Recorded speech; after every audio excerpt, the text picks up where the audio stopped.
औज़ुबिल्लाहिमिनश्शैतानिर्रजीम बिस्मिल्लाहिर्रहमानिर्रहीम। नन्हे मुन्ने प्यारे बच्चों, अस्सलाम वालेकुम। कैसे हैं आप सब लोग? अल्लाह ताला आपको हिफ्ज़ व मान में रखे। आज हम साइंस क्लास 4 का चैप्टर 1 का सेकंड पार्ट डिस्कस करेंगे। तो आप तमाम लोग जो है बच्चे अपनी बुक्स को ओपन कर लें। जी, तो आप सब बच्चों ने अपनी बुक्स खोल ली है ना? आपको याद है ना कल हमने क्या पढ़ा था? पहले हमने ये पढ़ा था कि उसमें हमने सेल के बारे में पढ़ा था कि बिल्डिंग ब्लॉक ऑफ लाइफ क्या कहलाते हैं? सेल। दूसरी चीज़ हमने ये पढ़ी थी कि सेल के मिलने से क्या बनता है? टिश्यूज़। और जो टिश्यूज़ एक जैसा फंक्शन परफॉर्म करें उनसे मिलने से क्या बनता है? ऑर्गन। Very good. और जो ऑर्गन्स मिलकर एक जैसा काम करते हैं, स्पेसिफिक फंक्शन परफॉर्म करते हैं, वो क्या बनाते हैं? Organ system. और ऑर्गन सिस्टम्स जो उनसे हैं उनके कलेक्शन से क्या बनता है? ऑर्गेनिज्म। ज़बरदस्त। अब इसके बाद हमने ये पढ़ा था कि ऑर्गेनिज्म दो तरह के हैं, एक वो हैं जो हमें आंखों से नज़र आते हैं और दूसरे वो हैं जो आंखों से नज़र नहीं आते। और उनको हमने क्या नाम दिया था? यूनिसेलुलर और मल्टी सेलुलर। और मल्टी सेलुलर में हमने कहा था कि हमारे इर्द गिर्द जितने जानवर हमें और पौधे नज़र आ रहे हैं वो सारे क्या हैं? Multi cellular. अब देखने में तो एनिमल्स और प्लांट्स हमें एक दूसरे से डिफरेंट नज़र आते हैं। हमारे ज़हन में ये सवाल पैदा होता है कि ये बने तो सारे सेल से हैं, तो क्या इनके सेल भी डिफरेंट है? जी बच्चों, बिल्कुल आप ठीक समझो। तो प्लांट और एनिमल सेल के जो सेल होते हैं वो भी एक दूसरे से डिफरेंट होते हैं। आज हम यही सीखेंगे कि प्लांट और एनिमल के सेल्स में क्या डिफरेंट है। आप अगर बुक में जो तस्वीर बनी हुई है एनिमल सेल की उसको गौर से देखो तो इसमें आपको कितने हिस्से नजर आ रहे हैं?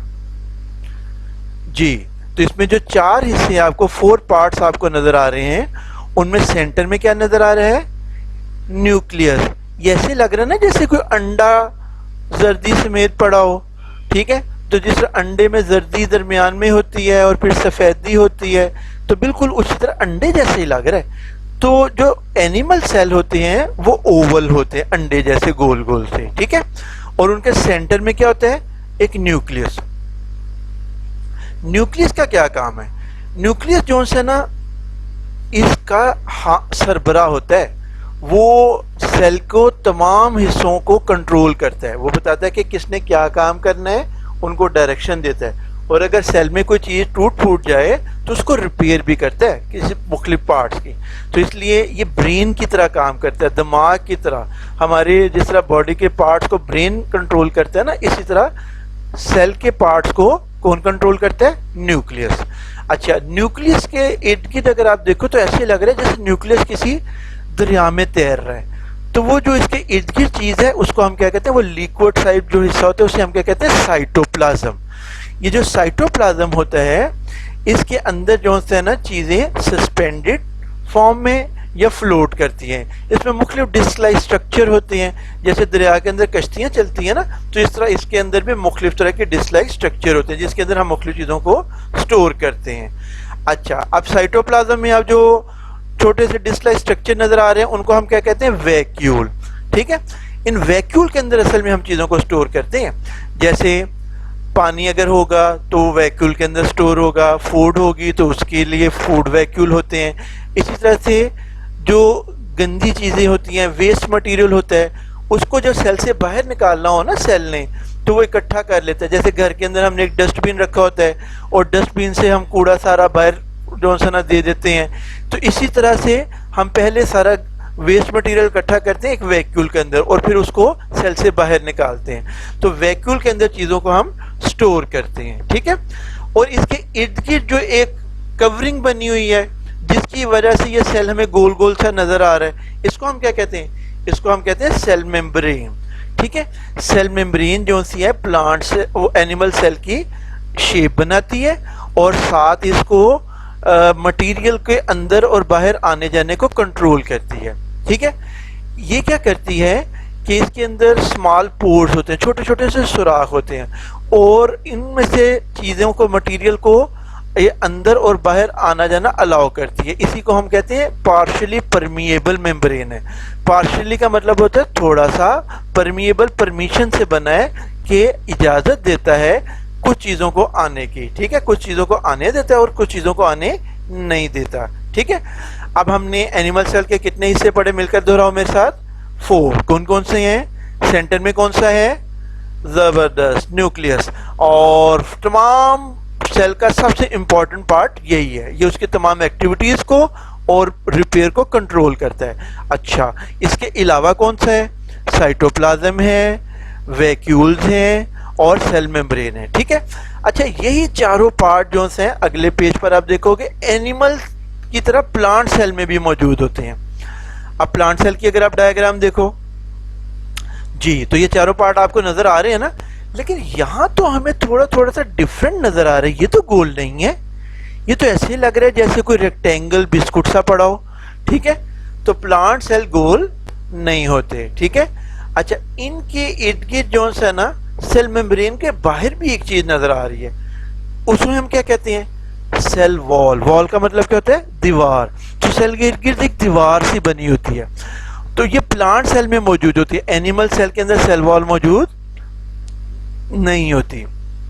अच्छा, इसी तरह से जो प्लांट सेल है उनके अंदर आप देखो सेंटर के अंदर एक बड़ा सारा वैक्यूल आ गया। इस वैक्यूल के अंदर पानी होता है, क्योंकि प्लांट ने अपनी फूड खुद बनानी होती है ना फोटोसिंथेसिस से, ठीक है। तो उसे पानी चाहिए होती है और कार्बन डाइऑक्साइड चाहिए होता है, तो वो पानी को इकट्ठा कहाँ करते हैं? इस बड़े सारे वैक्यूल में। और ये वैक्यूल जब दरमियान में आ जाता है ना, तो वो न्यूक्लियस को कहते हैं चलो चलो साइड पे हो जाओ, यहाँ दरमियान में मैंने बैठना है, तो वो दरमियान में आ जाता है वैक्यूल और बड़ा होता है। इसकी वजह से न्यूक्लियस साइड पर हो जाता है, उसको जगह दे देता है, वो उसका ख्याल करता है कि ये इसने हमारे लिए फूड बनानी है ना, तो उसको जगह दे देता है, ठीक है। न्यूक्लियस प्लांट में उसी तरह तमाम एक्टिविटीज को सेल की कंट्रोल करता है। और साइटोप्लाज्म भी इसी तरह से है, उसमें सारी चीजें फ्लोट कर रही होती हैं।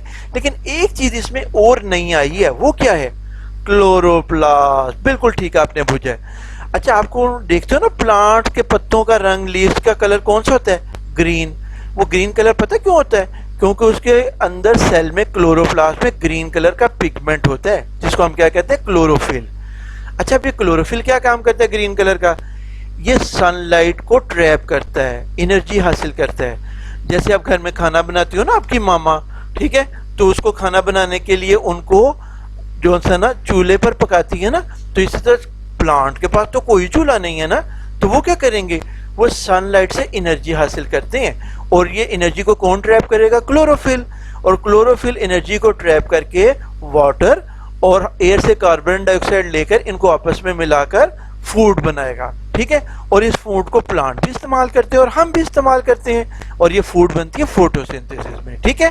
तो क्लोरोप्लास्ट जो है ना बड़ा अहम होता है, और उसमें क्लोरोफिल जो ग्रीन कलर का होता है, ठीक है। अब आपने और हमने प्लांट और एनिमल सेल दोनों को स्ट्रक्चर को पढ़ा, समझा।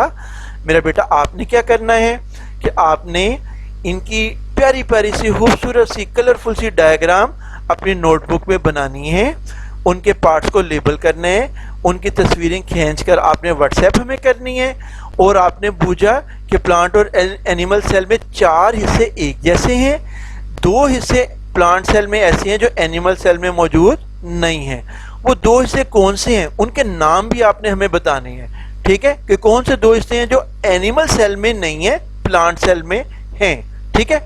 और नोट्स की मदद से आपने एक्सरसाइज को हल करना है, ठीक है। ढेर सारी तैयारी करनी है, अपना ख्याल रखना है। अल्लाह हाफिज। अगर आप चाहते हैं कि आप तक हमारी नई वीडियोस पर वक्त पहुंचती रहें, तो हमारे चैनल को सब्सक्राइब करना मत भूलें और साथ ही बेल आइकन को ज़रूर दबाएं।